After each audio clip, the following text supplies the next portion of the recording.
lo levantes. No. Levántalo, por favor. No. I think no is one of his favorite words. He tends to use that no a lot with his mother. Come on, it's time for you to shower. She's asserting herself and saying no to us and kind of setting her own boundaries. No, I don't want it. You don't want it? Yo pienso que en ese momento están en una etapa en la que ellos quieren todo. No. Yeah, he's known the word no for quite some time. No. Growing food. No. No, what do you mean no?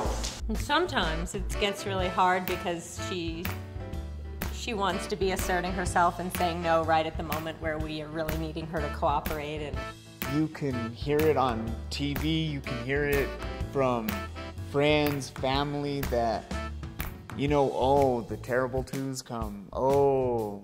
And it's kind of like, come on, it can't be that bad. It's definitely about choosing your battles. Yes. Yeah.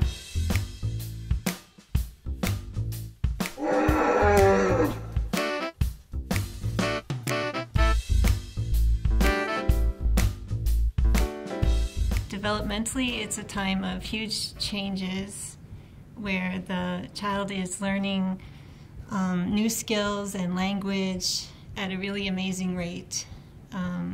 Pretty much learning new skills and new words every day. And it's also a time where the child is trying to individuate themselves from their parents. En esta edad exploratoria, los niños van a tratar de descubrir cuáles son sus límites. Los límites de sus actividades motoras, sus habilidades físicas, pero también en cuáles son los límites que se han puesto para ellos socialmente o los padres.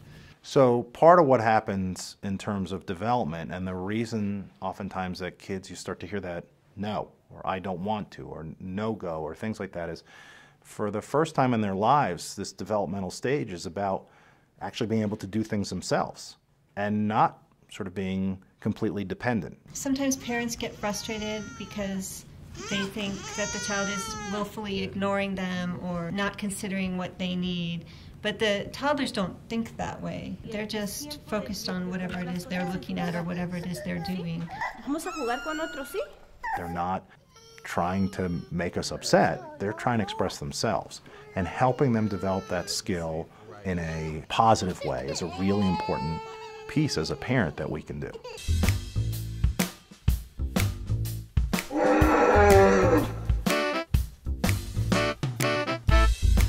Now we're calm, but like in the moment it really is, like it is frustrating. Like he's brought me to tears like several times. A veces como que digo, wow, ya no puedo, entonces digo, me voy a un lado y digo, cuento hasta 10. I think when I get mad at him and raise my voice, he gets more frustrated. He just blocks me out and he'll look around and just ignore me.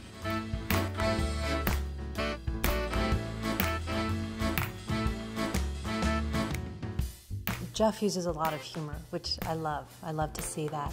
Whereas I use more curiosity. No, that's not the right way. If he doesn't want to do something that I'm asking him to do, I'll say, well, why? I want to know what's working in his mind. That really helps his independence and his ability to feel empowered. And I think that that just creates a person who will learn how to think for themselves, too. Una parte es el vocabulario. Realmente no tienen otra forma de expresarse, más que sí y no. ¿Y qué tienes en la bolsa? No dick. No. ¿No qué? No. ¿No qué? So I'm 18 months and I only have a relatively small vocabulary, and the easy word to use is no. If a child is 2.5, 3 years old, the language is more vast and you have a little bit more space in which to have a discussion. You know, every month he gets smarter. So he's always getting smarter and smarter.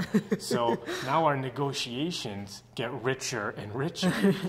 That's where the whole like trial and error. I mean, it's what you think worked today. You might say, "Oh, this is easy. I'll do the same thing tomorrow." And it's like, really? Did that just happen? But I mean, that's in itself like a teaching process even for us, because it's not only are we trying to teach him patience, we're also trying to teach ourselves.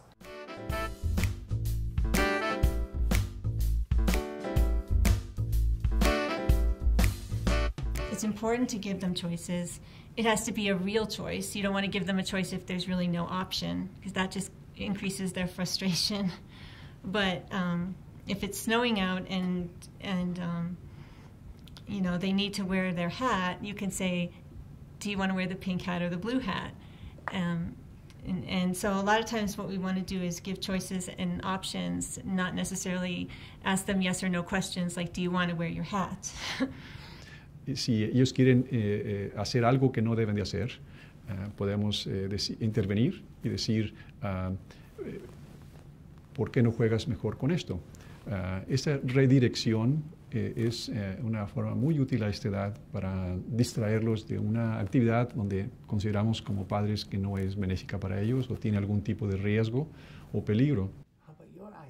What I believe is in connection before direction. So if you're going to give a direction and you want them to do something, it's really important to make a connection with the child first. So make eye contact, get down on their level, make sure that you're both paying attention to each other. As a parent, the most important thing you can do is be consistent and responsive. While it's sometimes challenging because I was raised in a certain paradigm where, you know, oh, do this because I told you so. That never worked for me as a kid, so I figure, you know, my kid is a smart kid. It's probably not going to work that great for him either. Do you want me to help? No. No? Me always playing the power card or always being the boss, it just doesn't allow for him to figure out who he is and to figure out his way to do things, which might be different than what I do. No puede uno poner agresivamente con un niño porque ellos son unos niños, ¿no? Si ellos dicen no, uno con respeto y con amor se le habla y ellos tienen que entender, ellos pueden entender.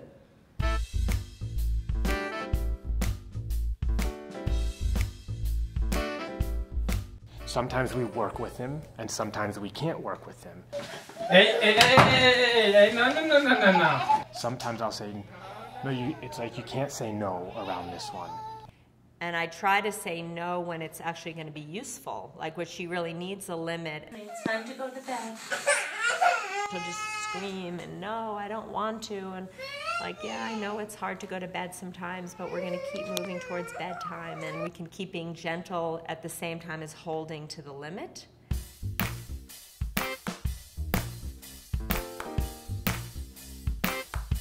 You know, part of this is understanding that it is hard. It's easy to talk about in the abstract. The harder part is to sort of match what you're doing to what you really ultimately want to have happen. And it's constant work. You always have to be on top of it. Es un poco difícil porque sí, todos, yo pienso, yo llego a esos momentos que me canso y ellos están diciendo no. Pero entonces tienes que dar la vuelta y respirar y pues siempre estar consciente que cada momento, cada interacción con ellos la están absorbiendo. So, you know, as long as we're together and working and helping out each other, because that's the whole key, and keeping the communication. Communication is big, especially when they turn 2.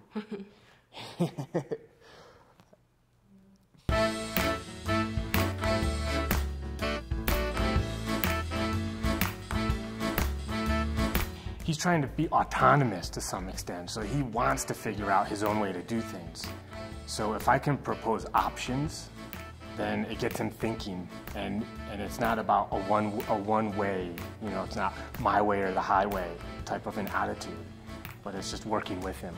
When she says no, and you know, I really feel like that's part of her learning about who she is and what she wants, and she feels affirmed in her development and in her wonderful self that's evolving. Y es muy maravilloso cuando ves a tus hijos sonreír, cuando le das el amor. Y eso es lo más maravilloso que uno siente de padre cuando ellos están muy contentos. Es ver a ese ser humano en esa pequeñita. Yo creo que eso es lo más maravilloso, ver que va aprendiendo todos los días, que va desarrollando su personalidad. Realmente estás empezando a conocer a esa persona. All right. High five. I'll leave you hanging. I'll leave you hanging. I'll leave you hanging upside down. Come on.